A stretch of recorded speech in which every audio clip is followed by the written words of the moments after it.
lo dico ai responsabili, convertitevi, una volta verrà il giudizio di Dio. Sono trascorsi 20 anni ed è come se fosse stato ieri. Le sue parole pronunciate ai piedi della Valle dei Templi, che hanno fatto il giro del mondo in poche ore, sono vive ed attuali più che mai. In occasione dei festeggiamenti del ventennale della visita di Papa Giovanni Paolo II ad Agrigento, ieri l'Arcidiocesi ha organizzato una tavola rotonda nella quale si è discusso dei risvolti di quella visita e soprattutto delle risonanze che il celebre anatema contro la mafia ebbe nel mondo criminale e non.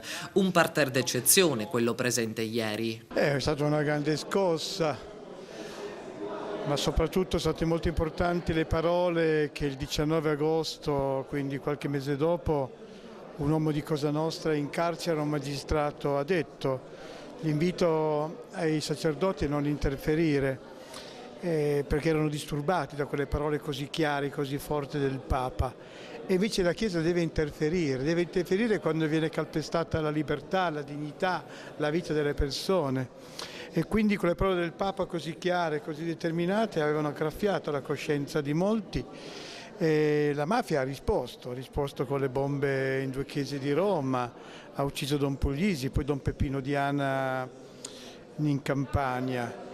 La Chiesa deve assumersi la responsabilità di graffiare le coscienze, di continuare un'opera di contrasto per quello che gli compete alla mafia, deve interferire. Lei è passato alla storia come il vescovo che ha accompagnato Papa Giovanni Paolo II nella famosissima visita qui ad Agrigento. Quando lei ha saputo che Giovanni Paolo II avrebbe fatto visita ad Agrigento, che emozione ha provato?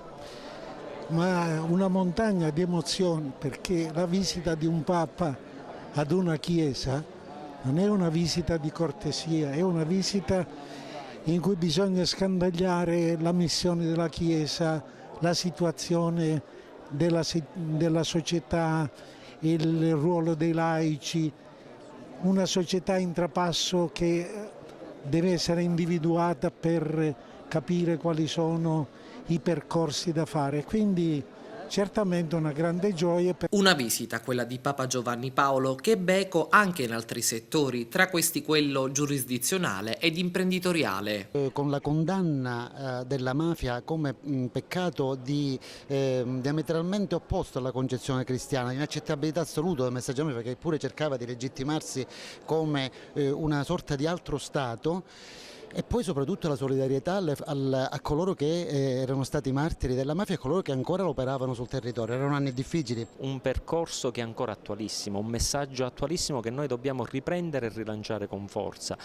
Noi comunità degli imprenditori abbiamo cominciato a parlare di legalità proprio a partire dal messaggio di Giovanni Paolo II. Parole indimenticabili che ancora oggi riecheggiano nel piano San Gregorio. Un messaggio, quello del Papa, che rimette in un certo senso la palla in campo per giocare una nuova partita, quella della speranza. Quello che disse allora vale bene per oggi e per questo abbiamo bisogno di risentire e rileggere quelle pagine, cose che abbiamo già iniziato a fare per poter accettare quella proposta di rinnovamento che il Papa fece a questa città, a questo territorio.